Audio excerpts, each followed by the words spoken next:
Сезон арбузов стартует лишь в конце августа, но продавцы бахчевых уже стоят практически на каждом углу. Продавать ранние полосатые ягоды или дыни можно, делится сотрудник Роспотребнадзора, если только качество соответствует. Первый в списке у проверяющих оказался придорожный магазин в Икажеве. Роспотребнадзор сразу отметил, что все условия хранения здесь соблюдены. И все же без ложки дегтя не обошлось. У продавцов не оказалось сопроводительных документов.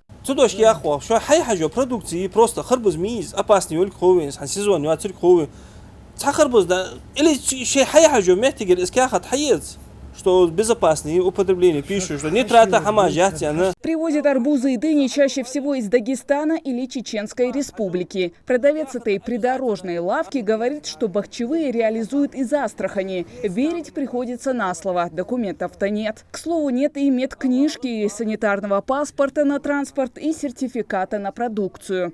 Здесь на Назране есть центр гигиены и эпидемиологии в Республике Ингушетия. Отвозите туда арбуз, дыню на анализ.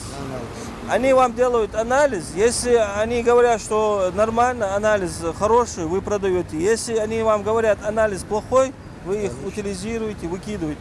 Не дай бог, человек у вас купит, арбуз или дыню, получит отравление, это уже уголовное дело.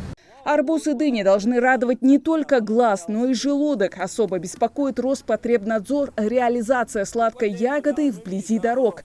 Весь мусор, пыль и грязь оседает на продукцию. Мякоть таких ягод насыщена тяжелыми нитратами. По виду мы можем только визуально посмотреть, что там не гнилой, он там цвет у него там ярко-зеленый.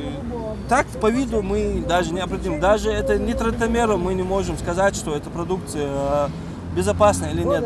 Там в любом случае нужен лабораторный анализ. Повышенное содержание нитратов может вызвать желудочные либо кишечные расстройства, а также тяжелую форму аллергии. Сегодня Роспотребнадзор совместно с местной администрацией проводит профилактический рейд, объясняя продавцам правила реализации.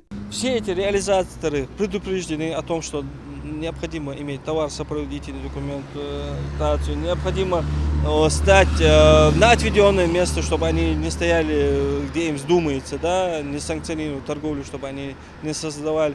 И эти рейды будут проходить уже в дальнейшем. Если к нашим требованиям, к нашим рекомендациям, если они не будут прислушиваться, уже мы будем действовать радикально, уже привлекать их к административной ответственности, есть даже вплоть до конфискации этой некачественной продукции.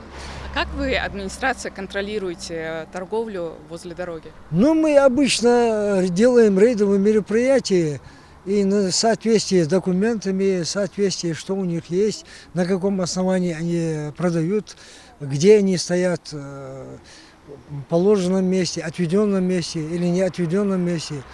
Мы административный штраф составляем. Подобные рейды будут проводиться вплоть до окончания сезона бахчевых. Однако не стоит надеяться лишь на Роспотребнадзор. Каждый покупатель должен просить продавца предъявить сертификат, чтобы лично удостовериться, откуда привезли товар. В противном случае покупателя ждет вовсе не удовольствие от совершенной покупки, а пищевое отравление. Хава Гайзикова, Мухаммад Белакиев. Новости 24.